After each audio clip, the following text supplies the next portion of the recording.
Kumusta? Siya pa ba? Siya pa ba ang nasa kasing-kasing mo? Time sa, i-check sa, murag lahi na lagi na. Paminawa kung si Lord ba ang naa sa kasing-kasing mo. Kung gisinggit og gibuto ba pangalan ni Kristo. Kay basin niya og lahi na. Si Lord ang nanuktok niya lahi imong gipasod. Imbis si Lord dapat ang naa si crush manuon ang sulod. Imbis si Lord ang pangitaon siya na manuon gabi buntag hapon. Agay, sure ka kang gikan na kay Lord? Halataro nga, imong heart at iman na, healthy pa ba? Hunahuna sa makadagan kung makaayo ba, kay lisod na higugmaan ka sa usa ka tawo niya, ikaw ra di ay to. Ikaw ra higugmaan kay siya na higugmasad sa uban, aguroy sakitan. Dili man sayop ang magka-crush o maibog for inspiration baga.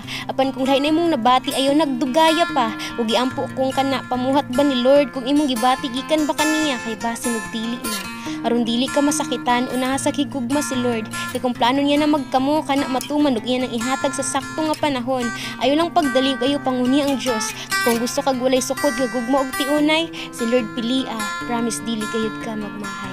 Makaingon jud kag kanimoy tinuod na gugma kani kay sure na. Ang pangutana, andam ka ba? Andam ba imong kasing-kasing? Andam ka bang biyaan ang tanan ug si Kristo alagaran? Kumusta? Ayo paatik sa kalibutan hung butang kay kana temporaryo lang. Nalipay lagi ka pero kadyo tra. Sunod ugma wala na. Balik na sad kas na andan. Mangita na sad kag butang para ikaw malipay lang. Agay, ayo paatik sa istorya sa dautan kay kana linlang para mahulog ka sa laang. Laang sa kanunay nakasakit nga imong mabatian. Dili pa ulay ang tanan. Busa paminaw kung kana nga tingog gikan ba sa atong amahan. Kumusta? Gusto kag tinuod na kalipay? Pagpuyo sa kinabuhing sentro ang Ginoo ayaw isentro ang kaugalingon mong kabubuton ug gusto kay kung imong masunod wala nay ayo kay basig magmahay ka sa ulahi mintras pwede pa balik na sa iya dili sa imong ex ha kundi sa Dios nga kanimo sugod pinakauna gipili na ka. Kumusta? Andam na ba ka? Kumusta? Ali og biyain na buhi na. Ayaw sa kinabuhi ha, kundi buhi ug biyain na ang mga butang nga makapandol ka nato diya sa atubangan sa atong Dios nga amahan. Tara ug ato siyang sundon, tara ug ato siyang daygon. Siya lang ug wa nay lain pa. Kumusta? Mukuyog ka ba?